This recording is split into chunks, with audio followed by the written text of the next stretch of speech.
bismillahi may bëgg a way sang bi jar di way soo xamul ki may bëgg a way mooy Amin ci Tiwaawan bismillahi aoudu billahi min alsheytaan irrajim bismillahi irrahmani irrahim alhamdulillah wasalaatu wasalaamu ala rasulillah wa ala alihi wa sahbihi wa man wala asalaamualeykum wa rahmatullahi wa barakatuhu mbokk yi ñu ngi leen di nuyu di leen ziyaara di leen balu xaq di am mbégte di dellu siwaat fii ci Tawhid TV waaye édition spéciale tey bu ngeen ñu gisee ñu toog ngeen xel yëpp dina dem ci genn góor goo xamante ni góorug l'islam la woon njàmbaarug l'islam taxaw temm pour l'islam jëm kanam waaye nekk koo xamante ni bii mën nañu wax ni l'infatigable la woon ci l'islam muy Cheikh El Hadj Abdoul Aziz Al Amin bu ñu ko tuddee nag xel yëpp dina dem ci ne tey jii ci 22 septembre 2017 ci la ko yàlla jëloon tabaarakallahu mu wuy ji boroomam waaye dem fekk ji ay waajuram waaye fekk ji ay magam tey moom la ñu bëgg a waxtaane ay jaar-jaaram bu ñu nee jaar-jaaram nag mooy waxtaan ci dundam waxtaan nag ni nga xamante ne bii moom la daan def waxtaan ci li nga xamante ne bii moom moo nekkoon ay orientation wam ci wàllu diine waaye surtout ci ndaw ñi nga xamante ne bii daanaka mën nañoo wax ne lim ci liggéey bari waay goo xamante ni kenn xamul nu mu toll waaye ci wàllu social tamit ku ne daan na ko ci dégg waaye ku ne daan na ko ci gis waaye mu nekkoon it ku ci nëbbu koo xamante ne bii daanaka bi mu génnee àdduna ci la ñu bari doog a xam loolu sax ci moom ba daan wax ni cey bu fekkonte ne bii li teeloon naa koo xam kon ma demoon jege ko kooku mooy kan Cheikh El Hadj Abdoul Aziz Sy Al Amin mi nga xamante ne bii daanaka nañu tuddee woon yonent bi laata muy jot nubuwa gi muy Al Amin moom la ñu ko tuddee tabaarakallahu moom it nag mu nekk koo xamante ni macha allah Al Amin la woon ndax bu ñu nee Al Amin rek ci Sénégal xel yëpp day daje ci moom. am na sax waaye bu ko gaa yu baax yooyu fentel ñaari Al Amin la ñu xam ci àdduna Al Amin ca Medina ak Al Amin ci Tiwaawan Al Amin ci Tiwaawan boobu la ñu bëgg a waxtaanee waaye ñu am mbégte dalal sunu mbokk sunu xarit Cheikh El Hadj Abdoul Aziz Diop. tey plateau bi xam naa ne dina xaw a ala dawme tuuti ndax plateau boo xam ne ñu ngi ciy waxtaanee Cheikh El Hadj Abdoul Aziz Al Amin ka koy présenté nekk Cheikh El Hadj Abdoul Aziz Thiam waaye ki koy invité ba it nag ki ko war a waxtaane nekk Cheikh El Hadj Abdoul Aziz Diop mu nekk ñetti Abdou xaw ma nag naka lay demee waaye xam naa ni tabaarakallahu dina xaw a ala dawme tuuti incha allahu rabbi kon ñu bàyyi rek sunu invité Cheikh El Hadj Abdoul Aziz Diop mu nuyoo ak téléspectateur Tawhid TV yëpp bu paree rek nag ñu dugg ak moom nag ci góor gi incha allahu rabbi ngir bégalee leen ko ndax Tawhid TV seen mbégte rek moo ko tax a jóg mooy télé bi jaamu askan wi incha allahu rabbi bi nga xamante ne bi mooy yaakaaru askan wi di Tawhid TV kon Cheikh El Hadj Abdoul Aziz asalaamaaleykum wa rahmatullahi wa barakatu. waaleykum salaam Cheikh Abdoul Aziz Thiam ñu ngi lay nuyu di rafetlu bu baax invitation bi ngeen ñu invité fii ci Tawhid TV waaye tamit di jiital ci nuyoo bi suñu baay suñu maam Serigne Babacar Sy Mansour macha allah di ko ñaanal yàlla na yàlla guddal fanam amiin yaa rabbal aalamiin di jël nuyoowam suñu nuyoo ci moom mu teg ko ci loxo képp koo xamante ne njabootu Cheikh Seydil Hadji Malick nga waaye tamit képp koo xamante ne nag yaa ngi yeewoo ci réew mi suñu nuyoo ñu ngi koy teg ci loxom di kontaan bu baax ci invitation bi ci bés bu tedd bi tubaab dafay wax ni à tout honneur à tout seigneur tout honneur. macha allah donc tey jii nii ñu war a waxtaanee koo xamante ne ku cheroon la ci ñun rawatina ñun ndaw ñi muy Cheikh Abdoul Aziz Al Amin tey jii nii di bés bi nga xamante ne moom la fi jóge woon ñu koy fàttaliku di si kontaan bu baax Cheikh Abdoul Aziz jërëjëf dégg ngeen nuyoo bi Cheikh El Hadj Abdoul Aziz Al Amin Cheikh El Hadj Abdoul Aziz Diop war ko waxtaane seq ko ak El Hadj Abdoul Aziz Thiam mu nekk ñetti Abdou moom xam naa ni kon tey ku nekk ñetti Abdou la waroon a sol comme ni ñu ko tuddee mu nekk colin wu rafet macha allah ñu war a waxtaane góor gu sell góor gu tedd Al Amin ku ne xam na ni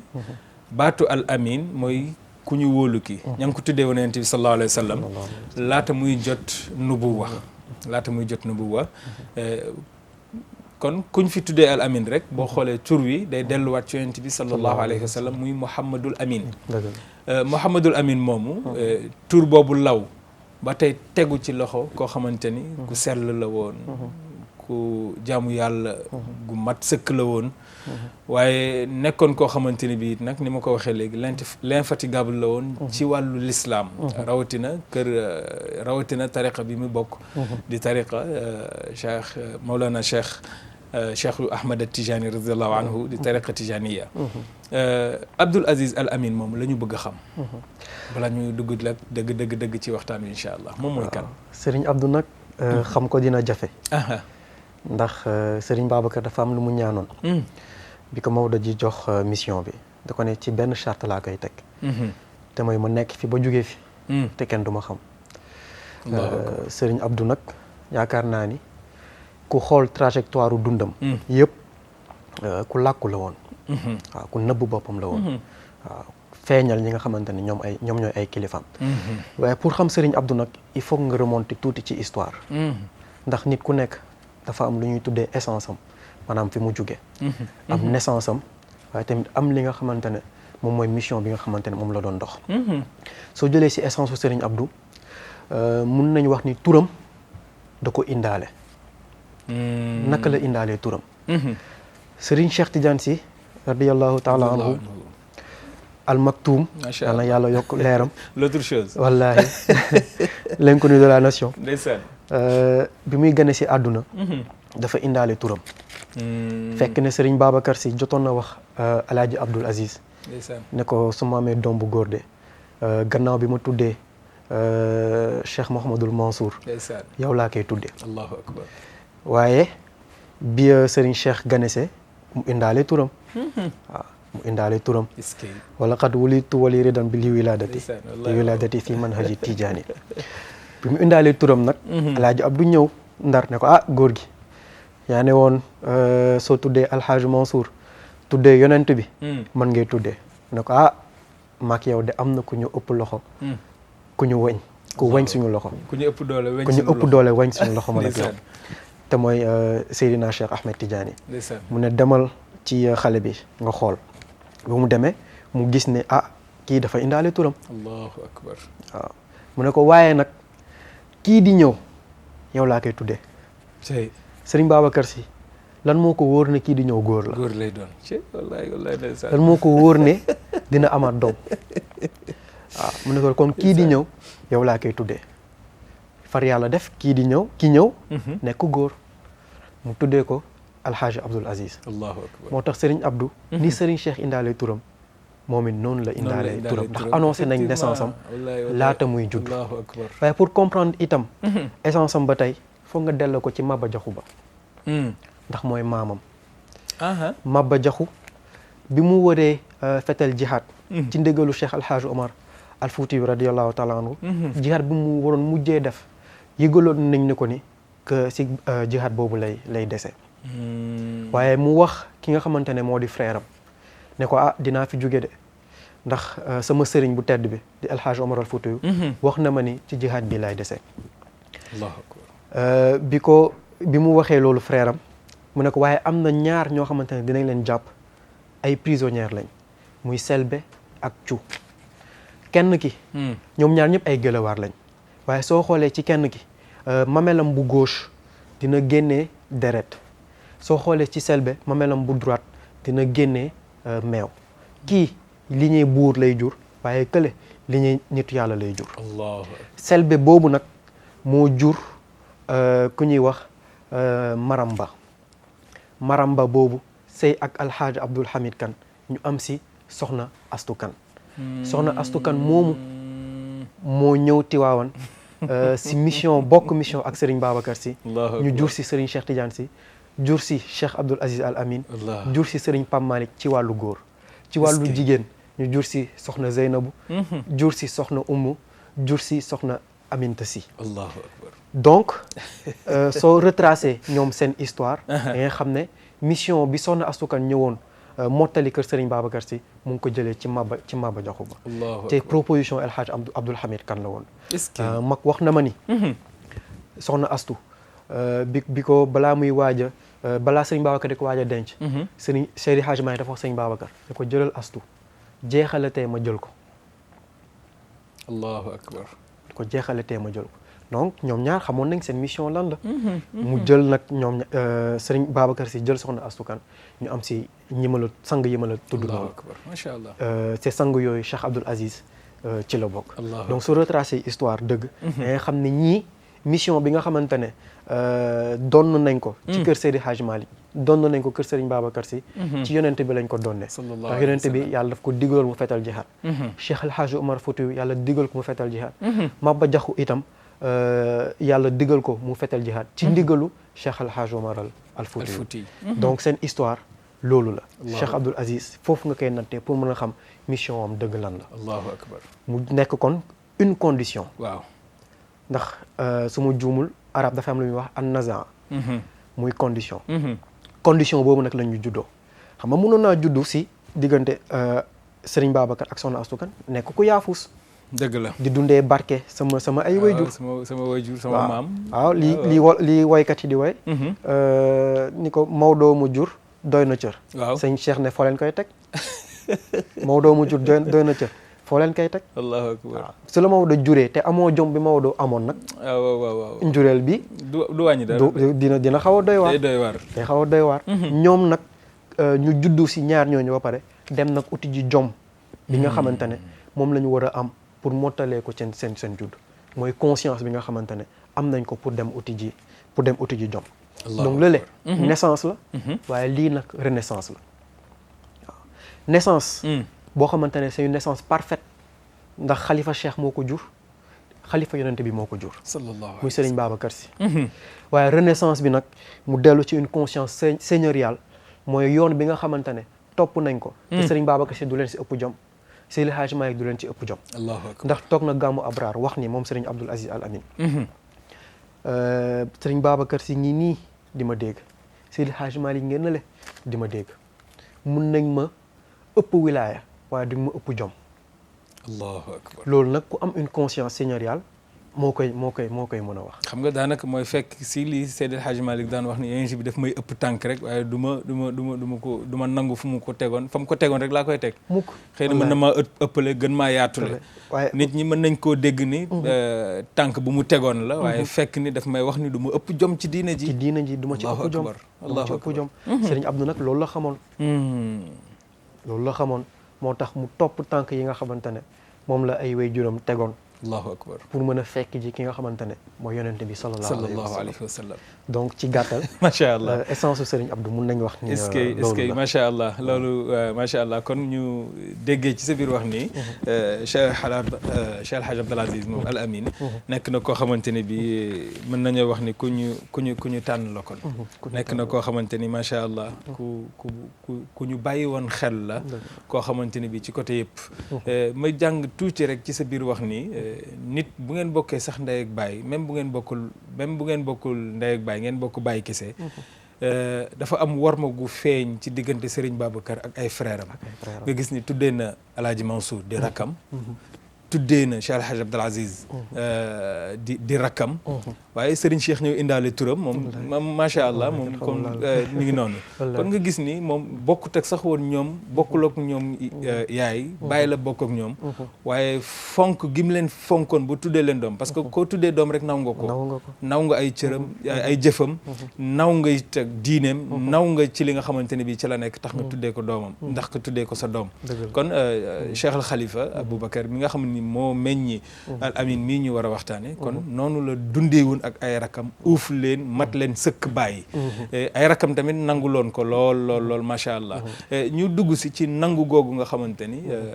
rakkam yi nangu loon nañ ko ba pare instauré ko ñoom it ci seen i doom ak seen i rakk ba ñoom it nga xamante ne bi xàmmeewuñu sax ndax ñu bari dañuy jàpp ni Cheikh El Hadji Abdoul Aziz Al Amin ak Serigne Mansour ñoo bokk ndey ak baay te fekk ni demeewul noonu Al Amin ak ay frère am ak ay dëkkandoom ay sœuram nan la daan dundee ak ñoom waaw Serigne Abdou ak ay frère am comme ni nga ko waxee waaye tamit ak ay baayam d'abord waaw jiitu na ndax ñoo jiitu waaw macha allah waaw te baayam yi ki ci njëkk mooy Serigne Babacar wax naa ko léegi daf ko tarbiya waaw dégg naa alxaaji Abdoul Aziz wax ni da ngeen yaakaar ni Serigne Babacar dafa seetaan Serigne Abdou mi da ngeen yaakaar ni Serigne Babacar dafa seetaan Serigne Abdou mi allahu akbar seetaanu ko de wallahi wallahi da ko tarbiya pur sax waaw ku ci nekk ci ñoom mun naa wax ni am na si loxo yu mu la jot a jox dëgg la nga jaar fa Serigne Cheikh jaar na si alxaaji Abdoul Aziz waaw moo ko jàngal Serigne Cheikh wax na ni sax sama làmmiñ tey si wàllu baatu arab su setee c'est grâce à Serigne alxaaji Abdoul Aziz Serigne Moustapha Sy Jamil ñëpp xam nañ ne alxaaji Mansour la ko joxoon waaw alxaaji Mansour la ko joxoon waaw donc Serigne Abdou tarbiya Serigne Babacar Sy bi mu xëyee war a jàngi alxaaji Babacar Diop bu jaxeer su ma juumul dafa ñëw si Serigne Babacar Sy xëy rek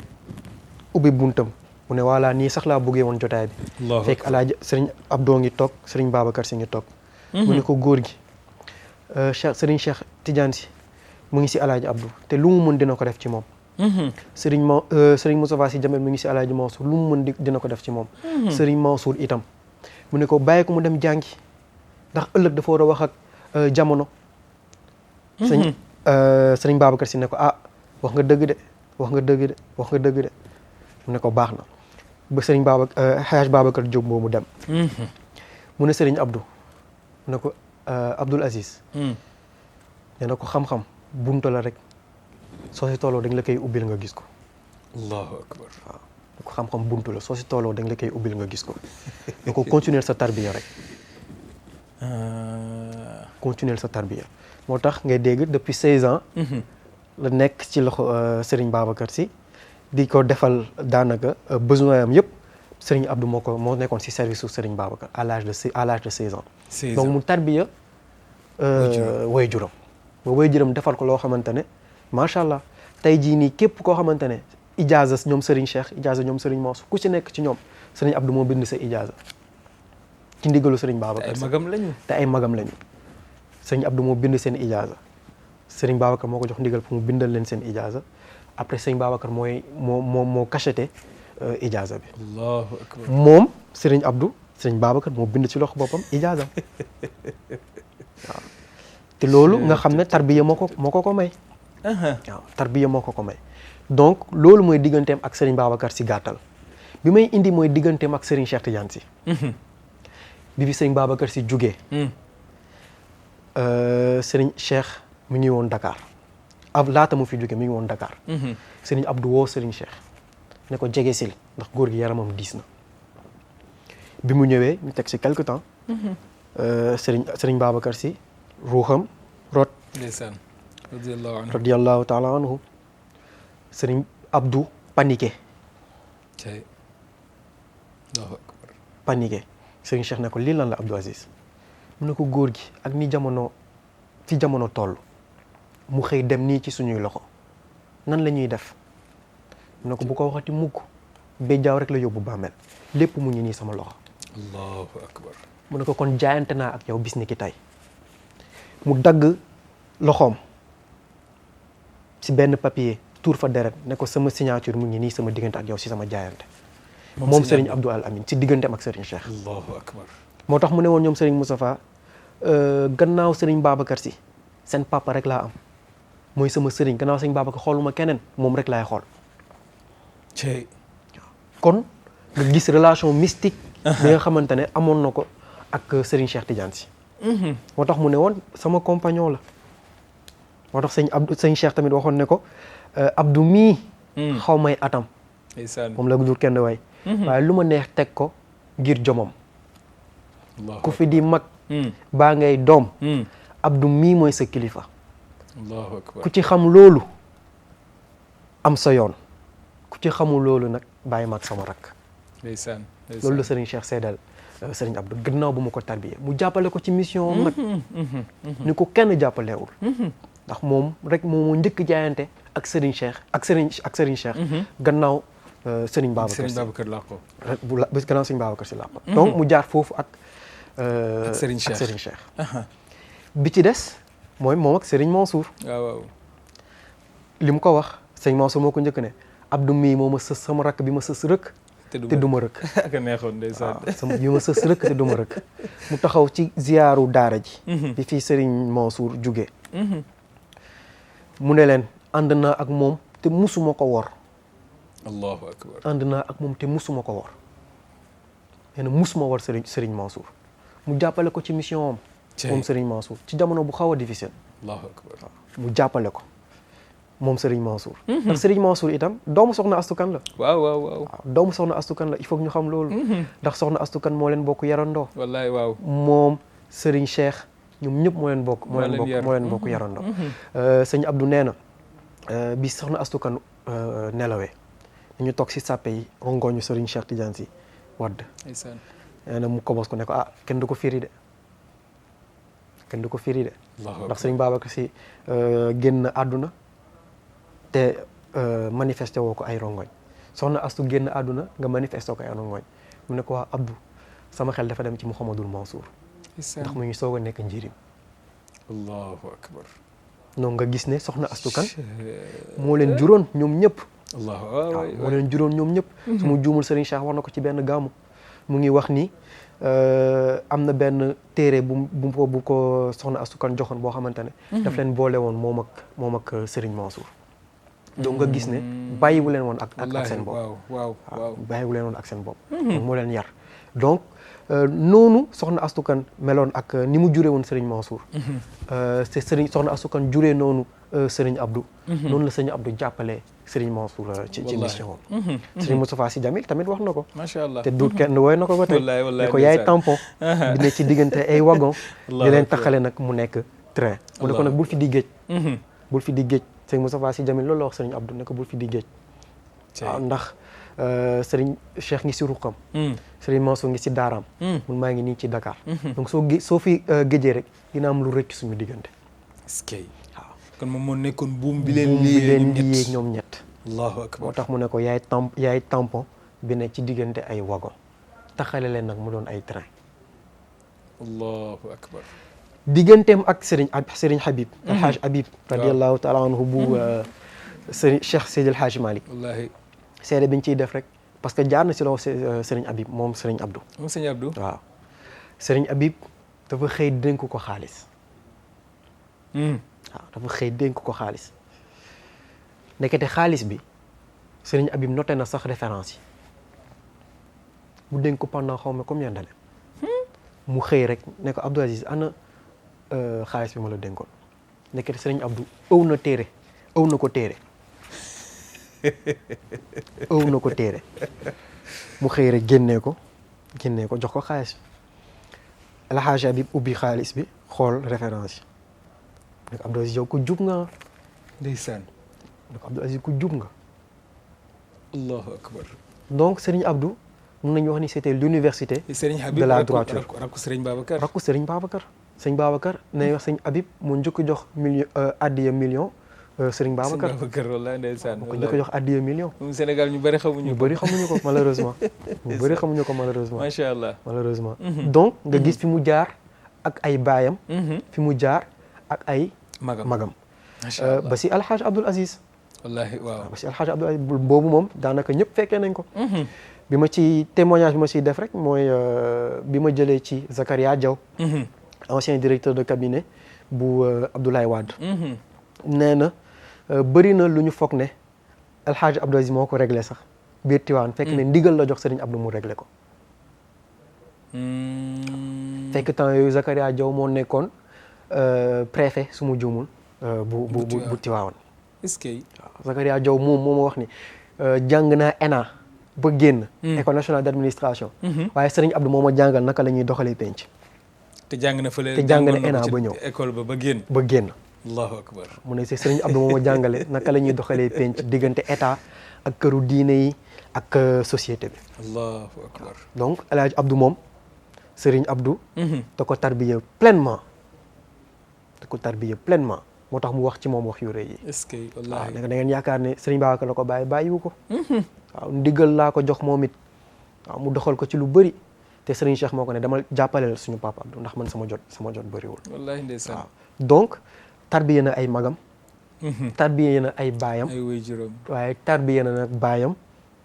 te mooy Serigne Babacar Sy ndax su tarbiye woon keneen te tarbiyewul Serigne Babacar Sy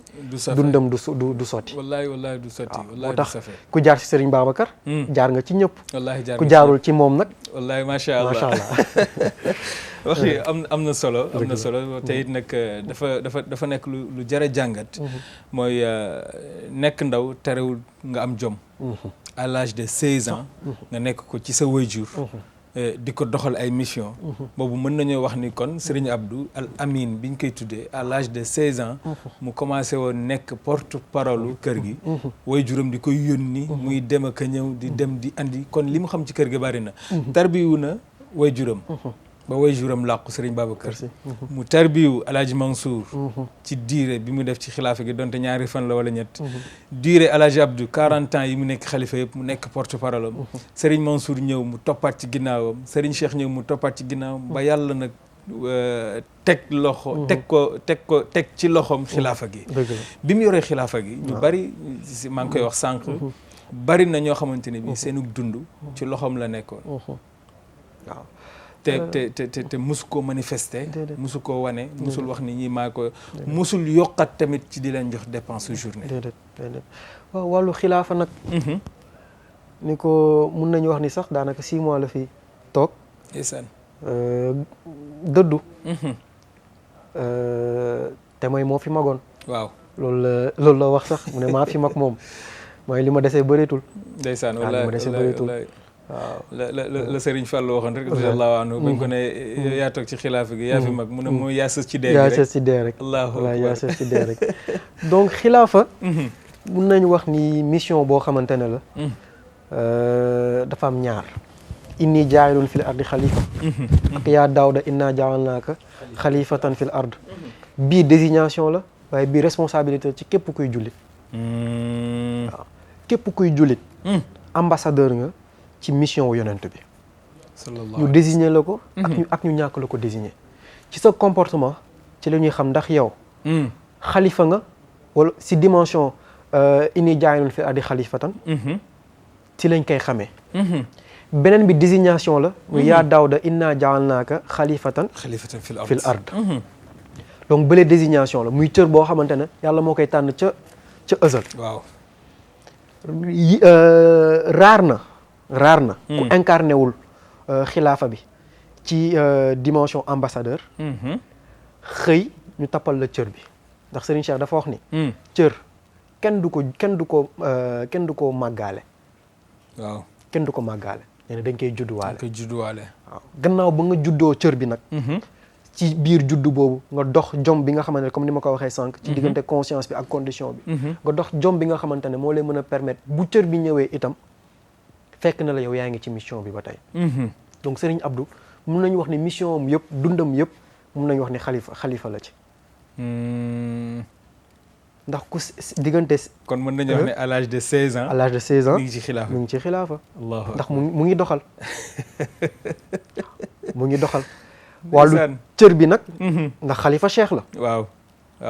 xalifa cheikh la waaw xalifa cheikh pur la ndeysaan waaw xalifa cheikh pur la moom Serigne Abdou incha allah waaw alhamdulilah xalifa cheikh pur la ndeysaan loolu moom kenn amu ci sikk allahu akbar ndax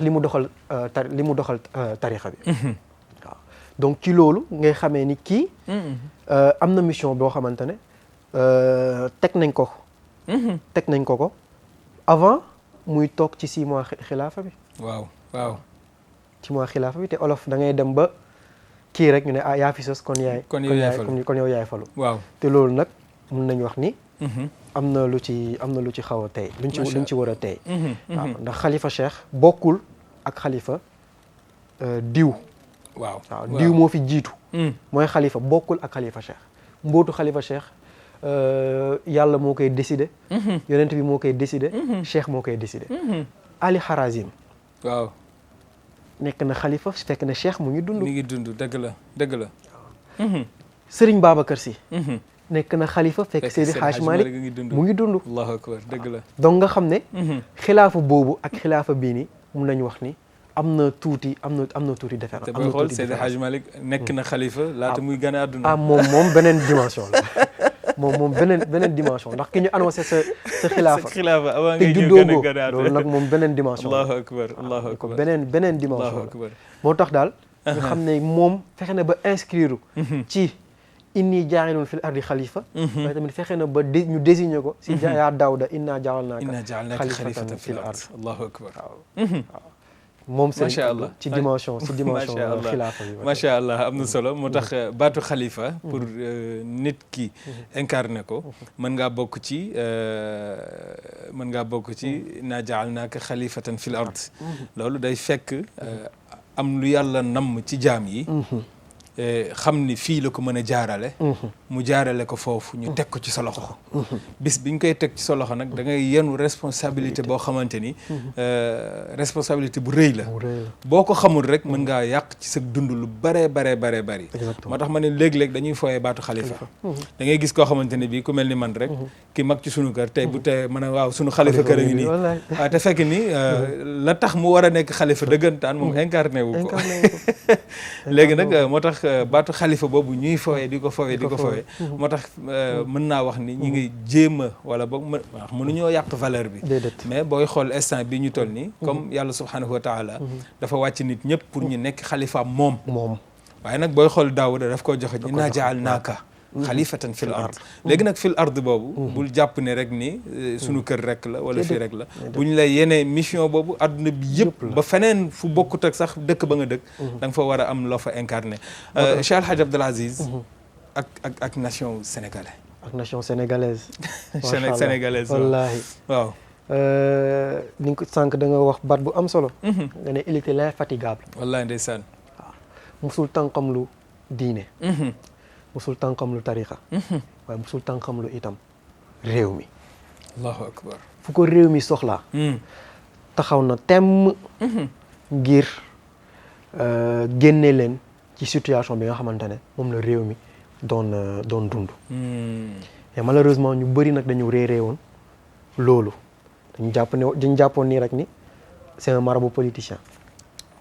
ndeysaan waaw lu ne ñu wax ko allahu akbar lu ne ñu wax ko teg ko ci deram waaye moom mu xam ci li mu nekk rek ndax Serigne Cheikh dafa doon wax ni mu ne ci bëgg réussir mission am il faut que mu rendi opinion publique ci wetam dëgg la ku ci bàyyi xel opinion publique li nga bëgg doxal doo ko mën a doxal parce que boobu otage ngay nekk waaw da ngay def rek ne comme que réew mi wax na lii pour ma nekk en adéquation ak ñoom xaaral ma def ko fekk ne mën na am li réew mi di wax dëppoowul ak réalité bi moom nag si loolu la nekkoon ñu bëri réeree ko ci doxalinam bi nga xamante ne mu ngi ko doon doxal ci wàllu politique sànq tudd naa la benn personnalité muy Zakaria Diaw waaw moo ma ci wax lu bëri yàlla xam na ko est-ce que mu ne ma 2012 bi réew mi tàngee avant 2012 sax mooy 2011 ci 23 juin ba waaw mu ne ma ñu bëri dañu foog ne Ablaye Wade moo réglé situation bi mu ne ma mais Serigne Abdou moo réglé situation bi mu ne moi j'étais au cœur de l'événement est-ce que waaw moom Zakaria Diaw parce que moo nekkoon directeur cabinet Ablaye Wade bu Ablaye Wade waaw ne Serigne Abdou moo ko ne ko réew maa ngi tàkk te li nga sumb nii dellu ci ginnaaw Ablaye Wade ne ko non c'est juste une groupuscule de personnes ñoo nekk di kii ak yooyu noonu Serigne Abdou ne ko mais yow xanaa da nga dof wala nekkoo di seetaan information yi réew maa ngi tàkk dellul ci projet de loi bi nga bëgg sumb mu insister Ablaye Wade déggal ko moom tamit mu dellu ci ginnaaw mbir yi sotti ku ne moom mu ngi lijjanti ci suuf ne pat boobu mooy 2011 bi bi ci des bi ñu bombardé Zawiya bi waaw bi ñu bombardé Zawiya bi ñun ñëpp suñu xol rëcc na suñu xol yëngu woon na lool waaw ndax li ñuy wax xol dafa sensible dëgg la te am na foo xamante ne soo fa tolloo bul doxal sa xol de Sëriñ Babacar Si dafa doon wax nee na xol gumba la soo ko jiitalee rek mu réeral la na xel nag leer la soo ko jiitalee rek mu won la yoon donc am na ay moment yoo xamante ne bul fa jiital sa xol jiitalal sa xel loolu la Sëriñ Abdou def bi ñu bombardé Zawiya bi bombardé zawiya bi fekk benn vendredi fekk ne mu ngi ko fekk xadara Serigne Mor Diop. waaw ñu ngi koy nuyu di ko ñaanal yal na yàlla guddal fanam. amiin rabbal alamin suñu wayjur wu tedd woowa. macha allah jàmbaar la mu ngi taxaw ndaw ñi bu baax. ci wàllu tarixa bi wallaay wallaay yal na yàlla guddal fanam. amiin yaa rabbi. moom mu ngi woon ci xadara ba jour boobu. ñu informé ko mais mu ànd ak sang-froid am rek. ndax lu ne jaar na fi itam. wallaay dëgg la. Serigne Cheikh biñ koy incarcéré jaar na fi. est-ce que. te moom moo nekkoon ci wetam. allahu akbar. te manifestation yooyu amoon na. ca jamono yooyu. ñu jàppaat Serigne Cheikh ba tey mu ngi ci wetam. donc bëri na ay événements yu fi jàll yoo xamante ne ñoom yii nga xamante ne moo yi bees du leen jaaxal. du leen jaaxal waaw wallaay ndeysaan. du leen jaaxal ndax dégg naa moo wax ni manifestation yu njëkk ci réew mi ñun ñoo ko organisé. mais bi ñu jàppee Serigne Cheikh. nga gis ne kon yii jaaxalu ko. wallaay waru koo jaaxal. donc bi ñu bombardé zawiya bi coow yu bëri na. ñu xëy la lendemain war a daje zawiya ba. te lendemain xaw ma lu surlendemain. ñu war a daje zawiya ba fekk ne Serigne Mansour gannaaw gàmmu shérif dafa am shérif yoo xamante ne da leen doon jox seen addiya. donc loolu moo nekkoon illay dajewu zawiya ba nit ñi nag def ko événement yaakaar ni dañ fa ñëw pour daje fa pour wax ci wàllu li ñu bombardé zawiya ba. Serigne Abdou bi mu jëlee kàddu wax leen ni. ku fi leneen indi na nga jug dem fekk ne joueur politicien yëpp fa daje woon. est-ce que. waaw politiciens yëpp fa daje woon mu ne ku fi leneen indi wàllu politique. su la fi indee na nga jug te dem ca yoon. li ñu fi indi ñun tey mu ndigalu Serigne Mansour bi nga xamante ne dafa war a yeewi ay ganam te mooy shérif yi nga xamante shérif yu tedd yi. ñu war leen jox seen addiya. moom Serigne Abdou. te ni discours bu ferme. nga gis ne dañu ñàkk xam dañu jàppoon ni bu ñëwee dafay nekk ci waxu politique alors que non lu tax ñu def alors que non mais bu Serigne Abdou ak dimension ni mu tolloon ak njaboot yi ko wóoroon ñi ko toppoon su xëyoon wax ni nañu dem attaqué ji Ablaye Wade ndax dafa bombarde profané suñu zawiya li ñu def ci zawiya bi mais boobu bu baa musiba day am waaw musiba day am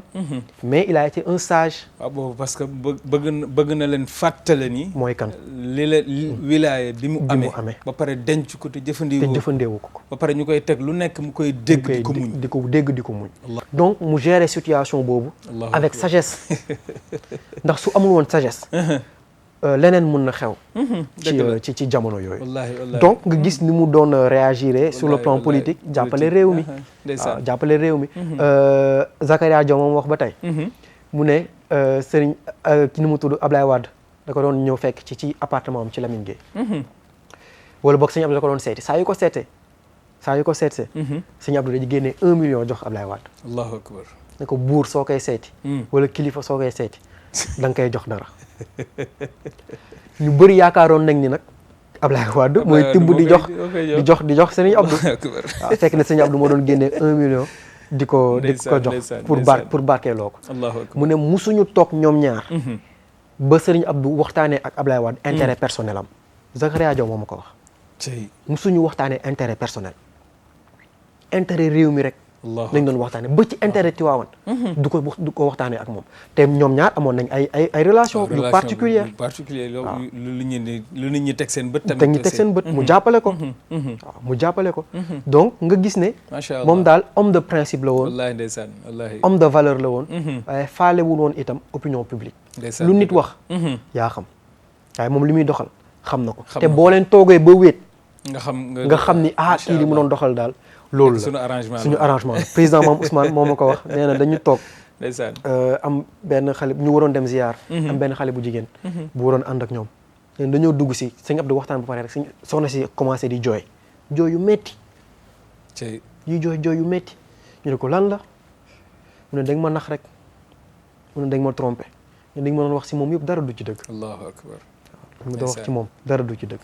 donc nga xam ne moom c'était un homme boo xamante ne il était transparent dans ses actes nga xam ko nag ak nga ñàkk koo xam macha allah xam naa ni waxtu yi li ci des moom bariwul mën nga tàgguwaale tamit téléspectateur Tawhid yi macha allah ci waxtaan wu sell yi nga ñu andil tey nga tàgguwaale rek ñu tëjaale incha allah émission bi waaw xanaa rek di rafetlu waat bu baax invitation bi di tàggoo rek di remercier suñu kilifa ki nga xamante ne moo ñu orienté daanaka si allah. Serigne Abdou orienté ñu si Serigne Cheikh macha allah. ndax daf ñuy wax ni ñaar moo fi nekk dimension intellectuelle ak dimension spirituelle mais dimension intellectuelle Serigne Cheikh Tidiane si ngeen ci am waaw ndax xam-xamam dafa jéggi dayoo macha allah. dimension spirituelle Serigne Abdou ngeen ci am ndeysaan. ndax wàllu spiritualité amu ci morom te ndeysaan. ñaar yooyu ku ko boole sa àdduna dina jag sa alaaxira dina jag muy Seydi Ahmed Diakhaté macha ñu allah. ngi koy nuyu macha allah. di ko ziar jërëjëf. asalaamaaleykum wa rahmatullah macha allah jërëjëf moom it ñu ngi koy nuyu bu baax di ko ziara waaye di am mbégte bu baax ci dalal la ci plateau bi waxtaan wu sell wu set bi nga xamante ne bi andil nga ñu ko ci Mawlaay Abdoul Aziz Al Amin macha allah foofu la ñuy jaar nuyu soppeem di xaritam di taalibeem muy imam Mouhamadul Amin Diop fële ci amokat fonk lool Serigne Abdou ak doomam yooyu nga xamante ne bi Serigne Abdou la ñuy noyyee ku mel ni Astou Mbaye Diop ak Ndiaye Diop macha allah ñoom Al Amin daal amuñu sago ci moom ci la ñuy jaar it nag nuyu Serigne Fata Sarr mi nga xamante ne bi moom it ku ko xam-xam kook Al Amin mu taxawal lu rëy loo xamante ne bi ci loxo Al Amin pour wax la ni Serigne Abdou Al Amin daan fexe ba mbooloo mi daan doon benn ndax loolu bi mu ko taxawalee ba wax Serigne Amin ba wax ko Serigne Abdou Al Amin daf na ko fexeel ba jullit ñëpp bokk ci kon dimension boobu nga xam ne amoon na ko mu nekk dimension bu doy waar boo xamante ne macha allah dimension bu universelle mu ngoog bu universel kon ñu ngi ko ci ñaanal yàlla yal na yàlla boole ñu taas ñu ci barkeem yal na yàlla gën a woyofal suuf ci kawam yal na yàlla gën a yaatal bàmmeelam yal na ko yàlla gën a leeral li mu liggéeyal ay waajuram liggéeyal ko ay magam yal na ko yàlla fay te yal na ko yàlla defal ndax am nañ yaakaar ci loolu Tawhid TV li la leen andiloon ci journée bi nga xamante ne bi mooy fàttaliku sunu waajur woowu di Mawlaay Abdoul Aziz Al Amin di nuyu waa régie nuyu caméraman yi nuyu monteur yi nuyu kii taxawal lii ak képp koo xamante ne bi yaa ngi koy jàppale ci liggéey bi pour mu jëm kanam nii rek lañ koy fas yéene di defee lépp lu xew ci diine incha allah dinañ ci taxaw ba nga xamante ne bi di ngeen ci am mbégte yéen téléspectateurs yi ñu ngi leen di nuyu di leen ziyaara di leen baalu xaq asalaamaaleykum wa rahmatullahi wa barakaatu. bismillahi may bëgg a way sang bi jar di way soo xamul ki may bëgg a way mooy Amin ci Tiwaawan